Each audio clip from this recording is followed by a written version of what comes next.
How to remove hotspot icon from notification bar. So in this video, I'll show you step by step on how to do it. After you open up your mobile phone like this, now go to your Play Store. After you come to Play Store, go and search for Activity Launcher, this one. So here is the application. Now tap on it and install the application. After you finish installing the application, now open the application like this. Now it will load your mobile phone, allow it to finish loading.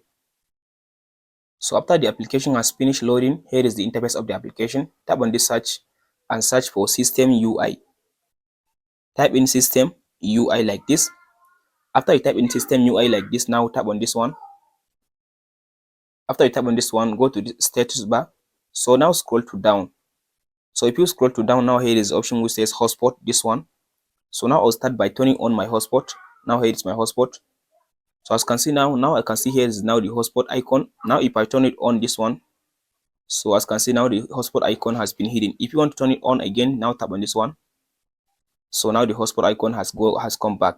That's it guys on how to hide hotspot icon on the status bar. Please like and subscribe.